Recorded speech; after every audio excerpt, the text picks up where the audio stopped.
Hello, my name is Joey Robichaud. Today I'll be talking about the generational effects of slavery and segregation in the United States.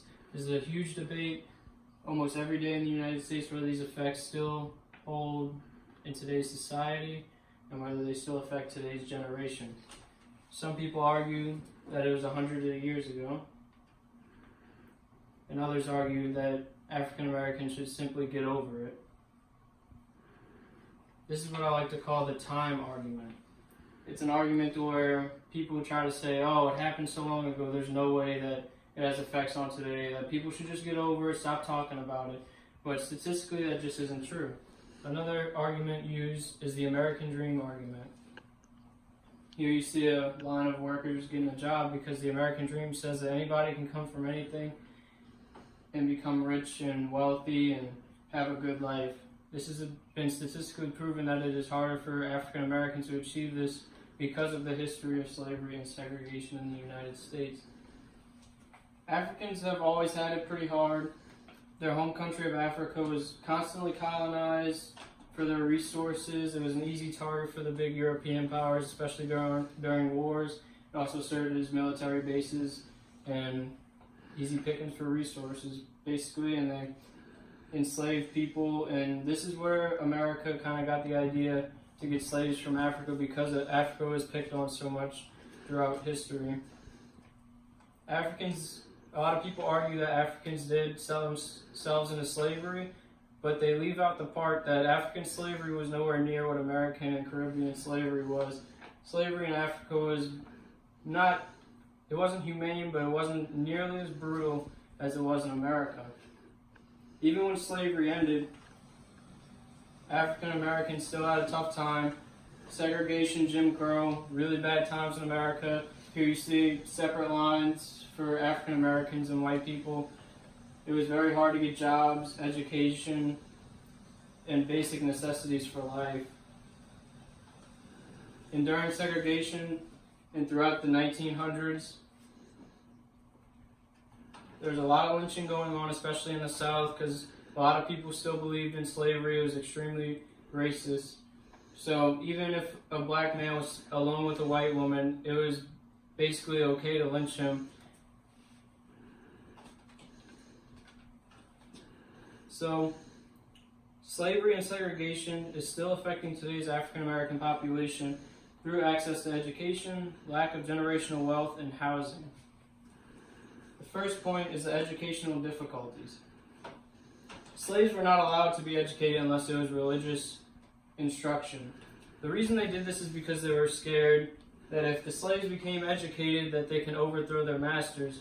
You have to think that although some slave farms only had 6 slaves, they also had slave plantations which had 50 to 70.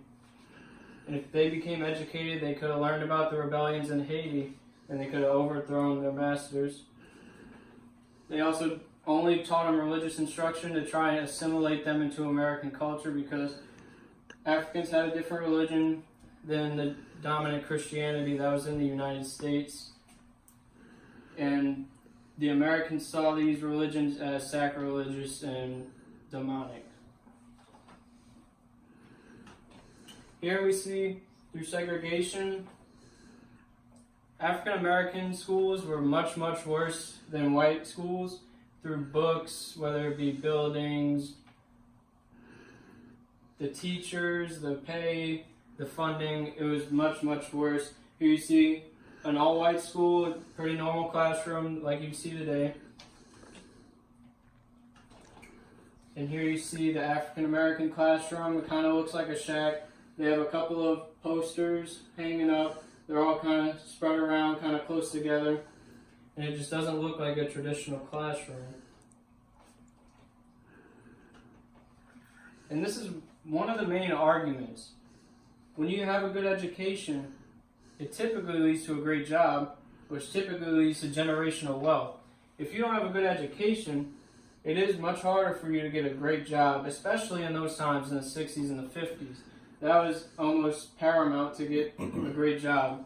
Now, when you get a great job, you can put money into 401k, you can save a lot of money and pass it down through the family. Now, since African Americans did not have access to the good education for hundreds of years, they couldn't get jobs due to this lack of education and due to racism. So, in effect, there is very little generational wealth to be spread among African Americans. In 2015, 33% of African Americans had a 2-year degree or better, while 47% of whites had a 2-year degree or better. Basically, the stat shows that even today, the gap is still there, but it is improving, thankfully.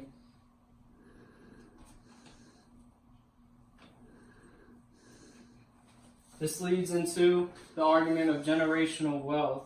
This is perhaps maybe the most important part of the presentation.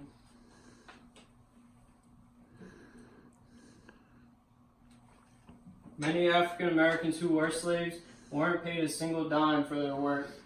This caused their white counterparts, who were either owning plantations, owning factories, working at factories, they were able to build wealth, build connections, get good jobs, and build that wealth up for the family. Even after slavery ended, racism was so high in the South that African Americans couldn't get hired in any kind of jobs. So they went right back to the farms, working for farmers, getting paid little to nothing just to get by and live in a house. Here's a quote by W.E.B. Du Bois. He said, "Slave went free, stood a brief moment in the sun, then moved back again towards slavery." People are going to do what they can to survive, and since no one would hire any African Americans after slavery, they had to go back on the farms and work very, very brutal jobs that paid very, very little.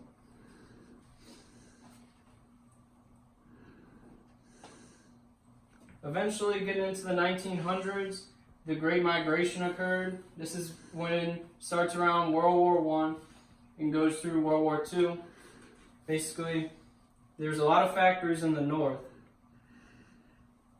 Many of the former slaves were still living in the South at the time, and when World War I started, a lot of the white soldiers went to war, so African Americans moved up into the North and took those factory jobs. The catch about it is that they were paid lower salaries, and also, you would think that getting those good factory jobs, you'd be able to live in nice neighborhoods, but racism was still thriving, so they were not allowed to live in the middle-class suburbs, hence creating the American ghetto and the project housings. Here's an example of an impoverished neighborhood. This was caused by the Great Migration because African Americans could not live with white people, so they were pushed into these neighborhoods. And the worst part about it is when the white man came back from war, guess who got their jobs back? The white man. Guess who got fired? African Americans. So, not only were they unemployed, but they were in these project housings with no job to get because racism was still thriving, even in the North.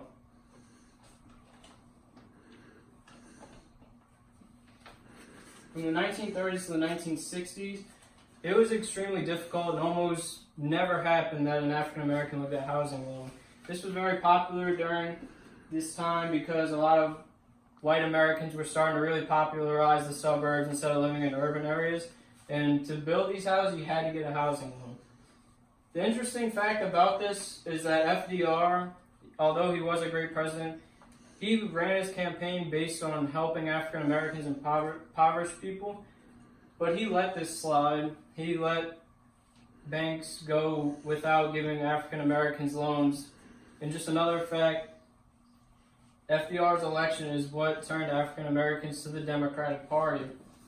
So FDR kind of did backstab them on this by not helping them out, and this really kept African Americans in project housing in the inner cities.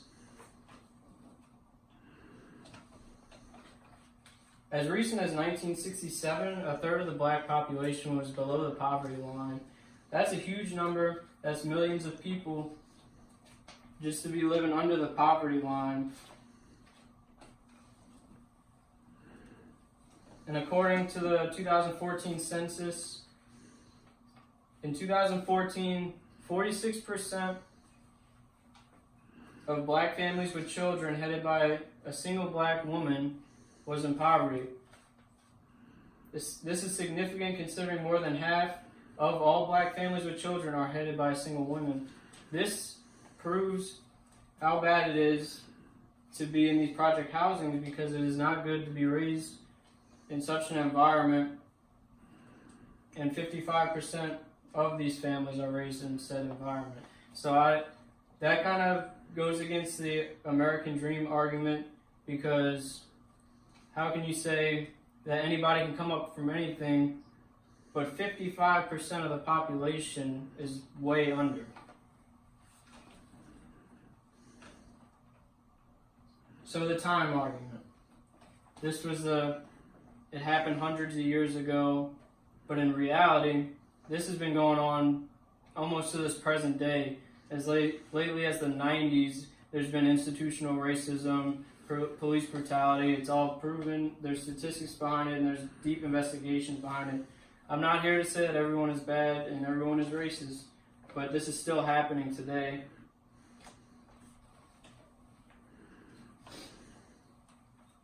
The American dream argument, that was kind of shot down by the argument that without the education access through slavery and segregation, they were not able to get the good jobs, and they were not able to get the generational wealth. And even when they were open to good factory jobs, they were paid less in project housing because they could not live with the white people. And then they got fired from their jobs because of white men coming home from the war.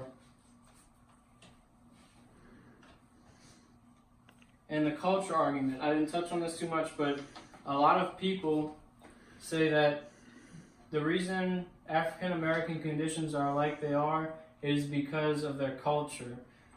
But a lot of people refuse to recognize what created the culture: slavery and segregation. If you're oppressed and second-class citizens for hundreds of years without choice, then there will be a culture of violence and poverty, because people get desperate when they have nothing to look up to. So what can we do? We can vote for politicians that are pro-poverty improvers, that will support African Americans through policy, and we can also support pro-civil rights organizations like the NAACP. And remember, a lot of these pictures that you're seeing, these aren't hundreds of years ago. This is 40 and 50 years ago. My grandpa is 85 years old. He was alive during this time. We have a whole generation of people still alive from these times. So we do have a long way to go, but I am optimistic about the future of African Americans in this country. Thank you.